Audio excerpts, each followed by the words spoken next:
let's take a look at the numbers 4, 5, and 6, where we're reviewing how to calculate or find limits, specifically when we have this function that's a piecewise function, where we have the function defined as -1 when we have x is negative or less than 0, and then we use the square root of 100x when we have x greater than or equal to 0. So the first thing that it's asking here is to find the limit as x approaches 0, and it says this little negative here, which means from the left side, right? So we're coming in from the negative side of 0. So basically, we're approaching from numbers that are below 0. So this is telling us that how are we defining those points? Are using this piece right here.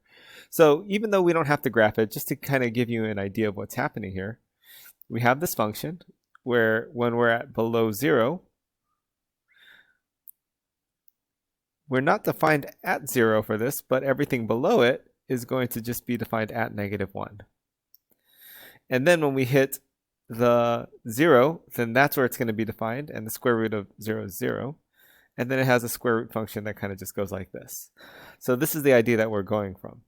So since we're approaching it from the left, we can look and we see, okay, where is this going? And it doesn't matter, again, when we're talking about a limit, I don't care what happens at x equals 0 itself.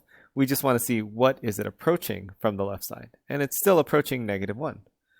So our function here would just be -1. For the next limit, this one for number 5 is asking us to use the same function, but this time let's approach x equals approach x equals 4. So if we think about where 4 is, it'd be somewhere right around here. And so here it's not a one-sided limit. We're just saying approach 4. So that means we have to approach it from both sides. But one thing that we can note here is it's a continuous function when we have a square root function, except for at the endpoint here. It's continuous, so it doesn't really matter. We can approach it from both the left and right, and we should end up at that same spot. So when we do have something continuous, all we need to do is plug it in. And since 4 is greater than 0, it's just saying, hey, plug it into this piece. So this would just be the square root of 100 times 4, which would be the square root of 400.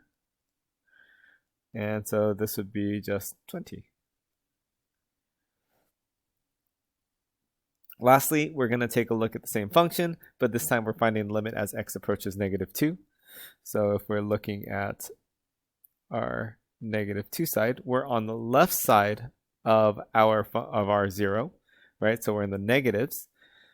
And so again, we can visually see it here, but if we're not doing it visually, how do we use the function? Is since we're to the left of 0, we're going to plug in our x into here. Well, there's no place to plug in our x because it's a constant function. It's just -1 always.